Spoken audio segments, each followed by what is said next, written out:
Sometimes we underestimate what it means for somebody to surrender to the way of Jesus. Trying to understand. I used to think that sermons were boring because I just didn't understand them.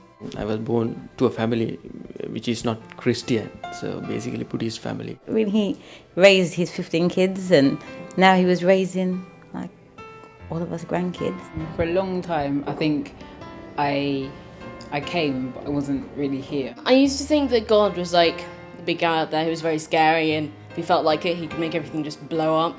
But now he's more of a friend who I talk to when I'm down, or if something happened I didn't like, it's like, dude, that wasn't funny. But then I think in the last two years maybe, I've actually had a passion for it, for what people have been saying, and going away and actually doing my own research rather than just listening to what they've got to say.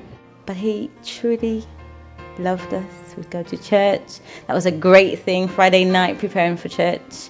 Saturday being in the church. It was fantastic. Yeah. But even I did not know anything about God, or all what I knew about Jesus was that someone who had been dead. All what I knew was he has been crucified. I don't know for what reasons he died. I don't really know when it started, but now I'm at a place where I think that I'm ready. I'm ready to give myself to God.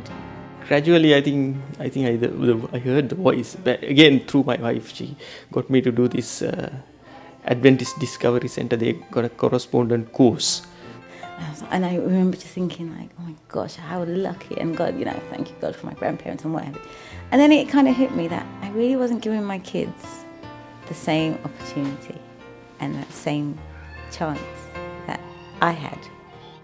Jesus came not just so that we could have a better future, but have a better present. And this day, people deciding to follow the way of Jesus 2,000 years later as the best way to live is nothing short of a miracle. I went to teens camp, and before that I had been thinking about getting baptised and stuff, but when I went to teens camp on the Saturday, there was like this kind of roll call, and it was then that, and I went up to the front and we all stood there and cried.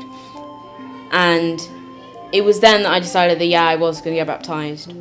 And so I thought, okay, we'll find a church, and we Googled to find a church, and it was Wimbledon or Kingston. But my wife, she's a person who didn't even speak to me a word about God.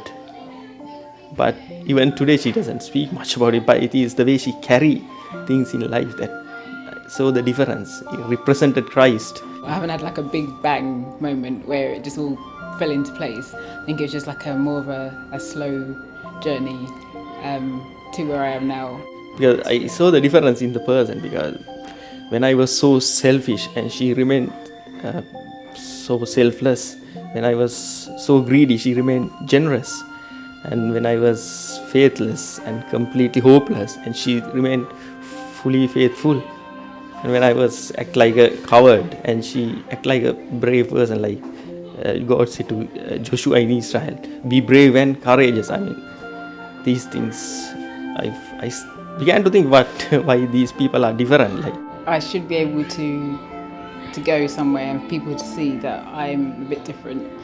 Yeah, and it's just really exciting when you get up in the morning. It's like, I'm getting baptised in 2 weeks minus 1 day, 2 weeks minus 2 days. This should have been like maybe 10 years ago. I think it's going to be amazing. It's so much nicer, just better, just to have those things in you and around you all the time. I hope that when I get baptised, I can be different. Perhaps you realize that there is something missing in your life. Perhaps you noticed long ago, or perhaps just recently. That little voice that tells you that there is something wrong with the world, but you're not quite sure what. A bit like Neo in The Matrix. It's the question that drives you. If you have something that is in the back of your mind telling you that your life is missing something, perhaps it is the knowledge that you are a spiritual being.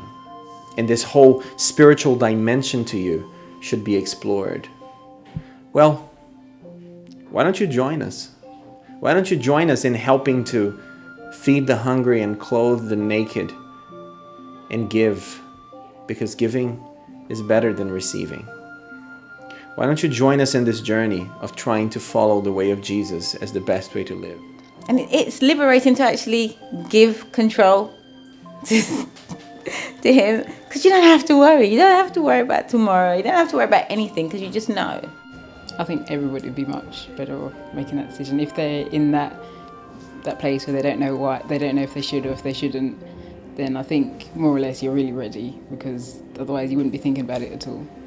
Actually, I want to follow Jesus I want to represent him in everything what I do. I just hurry up and get on with it. There was a lot of things holding me back, but they were just superficial things. And I think if you look deep inside and think about why you don't want to do it, or what's holding you back, you'll realise that the reasons aren't big enough. Join us. And may you discover that the way of Jesus is the best way to live.